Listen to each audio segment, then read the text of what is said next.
एक समय की बात है जब था एक गांव सोनपुर नामक।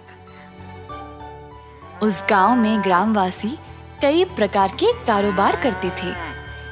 एक दिन रमेश नाम का आदमी उदासी से चल रहा था। कमल अपने स्कूटर पर जा रहा था जब उसने रमेश को देखा और गाड़ी रोक दिया। ए रमेश, रुको भाई। अरे कुणाल, तुम इतने दुखी क्यों हो और कहाँ जा रहे हो? मेरे फूलों का कारोबार कुछ ठीक नहीं चल रहा है। मैंने इस काम में बहुत पैसे लगाए और मुझे कोई मुनाफा नहीं मिल रहा है। अरे भाई, मुझे भी तुमसे इसी बारे में बात करनी थी और देखो, रास्ते में तुम खुद मिल गए। मेरे दिमाग में एक विचार है और मुझे लगता है कि यह काम आएगी। क्यों ना तुम शहर जाकर यही काम करो, बस थोड़ा सा ज्यादा दाम में वहां पर बेचना। अगर कम से कम 6 महीने तक तुम ऐसा करोगे तो तुम्हें अच्छा मुनाफा मिल जाएगा। आजमा कर देख लो, तुम्हें खुद पता चल जाएगा। रमेश ने कुणाल की सलाह पर सोचा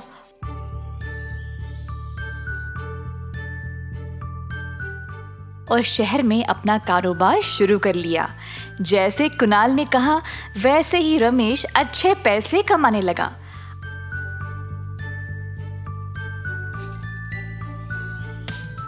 अब वह चाहता था कि वह ये बात अपने दोस्तों को भी बोले। उसने अपने सारे दोस्तों को सलाह दी कि वह अपना अपना कारोबार शहर में शुरू कर ले। इसी तरह सोनपुर के लोग अपने अपने कारोबार अब शहर में भी शुरू करने लगे।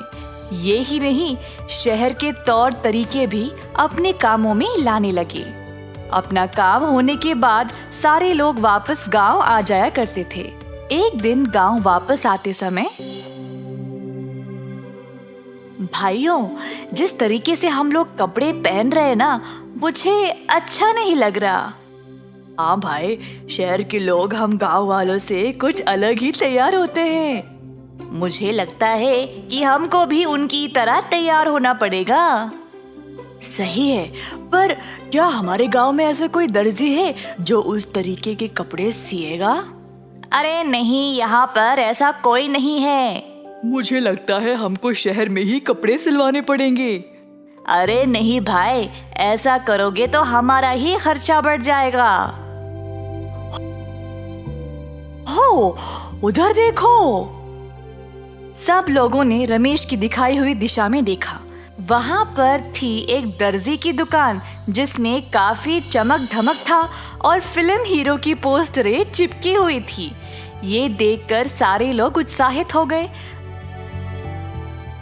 दुकान के अंदर गए तो उन्होंने देखा कि वहां पर शहर वाले कपड़े थे। ये देखकर सब खुश हो गए। उसी समय वहां पर एक आदमी आया। क्या मैं आपकी मदद कर सकता हूँ? आप लोग कौन हो? कुछ कपड़े सिलवाने हैं क्या? आप ही इस दुकान के मालिक हो? जी। हमने तो ये दुकान यहाँ पहले कभी नहीं देखा, नए हो क्या? जी साहब, मैं 2 दिन पहले ही ये दुकान लगाया यहाँ पर। तुम्हारे दुकान में तो आजकल के लेटेस्ट कपड़े हैं।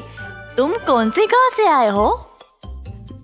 मैं तो इसी गांव का हूँ, पर मैं शहर गया था सिलाई का काम सीखने। मैंने वहीं पे काम किया था और कमाया भी, और अब उसी कमाई से मैंने यहाँ हमारे गांव में ये छोटा सा दुकान खोला है। अरे वाह, बहुत खूब, हमें भी ऐसे ही कपड़े चाहिए। ऐसा कहकर सब लोगों ने अपना अपना माप दर्जी गणेश को दिया और वहां से चले गए। गणेश ने तुरंत इन कपड़ों पर काम शुरू कर दिया। 3 दिनों के अंदर उसने 6 लोगों के कपड़े सी दिए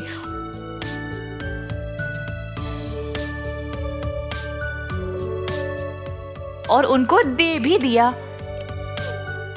इनके कपड़े अब गांव के बाकी लोगों को भी पसंद आ गए। तो अब बहुत सारे लोग गणेश के पास आने लगे कपड़े सिलवाने के लिए।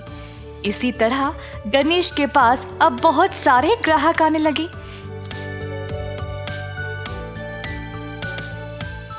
ये सब देखकर सोनपुर के बाकी के दर्जी गणेश से ईर्ष्या करने लगे।